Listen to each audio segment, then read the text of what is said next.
Good evening. A murder investigation is underway after the body of a man was found in Newcastle, County Down last night. The victim, who was in his 80s, has been named locally as Sean Small. He was found dead in the Slieve na Broch Avenue area. Bernie Allen reports from the scene. There is shock and concern here in the local community in Newcastle today as they come to terms with what's happened. Detectives say at around 10:30 last night they received reports of a man found dead here in Slieve na Broch Avenue. I spoke to some neighbours here today who said they were in disbelief at what has happened. They said police knocked their doors early this morning looking for information and for doorbell footage. Today, local MLAs have also expressed their shock. Well, it's just absolutely devastating news to wake up to on Bank Holiday Monday. You don't like to hear this sort of news ever, but just in a quiet part like this, there's a lot of older people live in this area, very, very peaceful part of Newcastle and of the Mourns, and just a real sense of deep, deep shock. Inquiries are at an early stage and cordons are still in place here today. Detectives say investigations will continue throughout the day. Bernie Allen, BBC Newsline, Newcastle. A teenager has died and 2 other people are in hospital after becoming unwell at the Emerge Music Festival in South Belfast. The police said inquiries are ongoing after the teenage girl died in hospital. A woman in her 30s is in a serious but stable condition, while a teenage boy has received treatment and is expected to make a full recovery. Emerge, an electronic music festival, took place at Boucher Playing Fields on Saturday and Sunday, with more than 40,000 people attending. The police say a man in his 20s has died after becoming unwell at a residential property in South Belfast yesterday morning. Emergency services were called to the Victoria Place apartments on Wellwood Street, and the man was taken to hospital but later died. A 37-year-old man has been charged with multiple driving offences after a collision in West Belfast that left 3 children in hospital. The children, 2 girls and a boy, were playing on the pavement at Blackridge View yesterday afternoon when they were struck by a reversing car. The man is due to appear at Belfast Magistrates Court tomorrow. A man who worked as a fisherman on Loch Ness for decades has told the BBC he believes the freshwater lake is already dead. Declan Coney joined dozens of campaigners at a demonstration in Antrim this afternoon, calling for more action over blue-green algae and pollution in the loch. Rick Farragher reports. The latest call for urgent action over Loch Ness. Today's demonstration saw a mixture of hope, dismay and a deep sense of frustration. For some, it's already too late. To me personally, the loch is dead. It's not dying, it is dead. I have a daughter, 12 years of age, who's obsessed with the loch. Every chance we get out, we're out in a boat, we're out, board watching, butterfly recording, whatever it is around the loch. And that has all come to a standstill. And, realistically, nobody seems to care.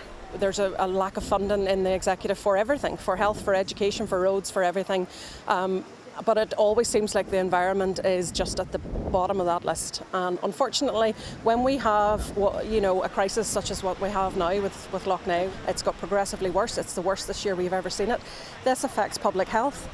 Last week, the Environment Minister said he needed better support from his executive colleagues at Stormont to try to tackle the problems here at Loch Ness.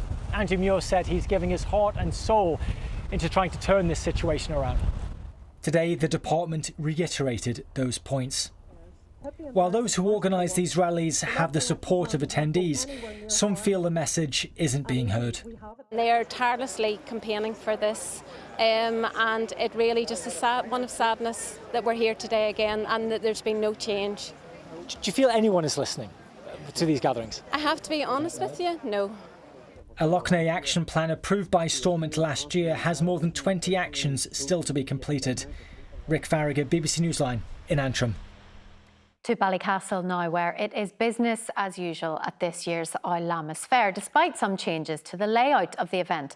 The local council has put shipping containers outside a derelict hotel in the Diamond area in the centre of the town after concerns about the building. Michael Fitzpatrick has more. The Oil Lammas Fair has been part of the fabric of Ballycastle for around 400 years, and it's still going strong. With an estimated 100,000 visitors set to attend, traders are expecting a welcome boost. The local businesses are very good at working around the economic situation we have at the moment and trying to maximise what we can get out of it.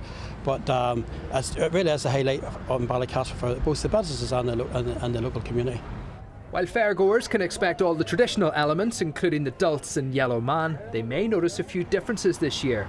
Shipping containers have been placed on Fairhill Street to protect pedestrians from the derelict Antrim Arms Hotel, which has started to fall apart. Planning permission to demolish the listed building was recently refused. Hopefully it'll be fixed for next year, we'll not need them, but listen, it's not the perfect thing, but at least the stalls are going to be in the timing, so let's say get this year resolved and then go forward and keep, because it is a great weekend. Last year, some of the regular stall holders complained about a reduction in street trading hours, but the council says they won't be curtailed at this year's fair. The council has tried to ensure that the traditional elements of the Lammas Fair with horse trading will still continue in the original location of the Fairhill Street, and also the heavy horse show, all of the stalls. We know that people's consumer habits have certainly changed, but the Lammas Fair has evolved to meet those changes. At Boyle's Spar on Ballycastle's seafront, they're expecting a busy few days, but the shop's owner says businesses aren't as reliant on the fair as they once were. I would say back in the olden days it was a key factor, but the season now has elongated. Ballycastle's open for business right through September, October, November, December. There's now no off-season in Ballycastle. If you haven't yet been to the fair, there's still plenty of time, as it continues right through to tomorrow evening. Michael Fitzpatrick, BBC Newsline, Ballycastle. Now let's get the weather forecast with Cecilia. Hello there. Changes are on the way. We've got some rain currently working its way in from the west. It won't be particularly heavy by the time it gets over to the east coast, but it'll moisten up the ground. Second half of the night looks drier with some clear spells, still quite breezy. Temperatures in the low teens, a few showers moving into the west. So tomorrow is a day of sunshine and scattered showers. Best of the sunshine in the morning. It will feel cooler and fresher, and it will still be quite breezy at times. Cloudier skies moving in to bring more frequent showers in the afternoon. Some of them could be heavy with the risk of thunder, and temperatures well down on today, potentially 20 degrees at best over County Down. Tomorrow night there'll be an area of thundery, locally heavy rain around. That's still there on Wednesday morning, so quite a wet start, drying up for a time, and then the next batch of prolonged rain with potential thundery downpours comes in from the southwest later. So low pressure will be on our doorsteps, ex-Hurricane Erin for the rest of the week, bringing changeable weather and cooler weather. Well, that's all from us. Our next television news is at the slightly later time of 10:35 tonight. See you then. Bye-bye.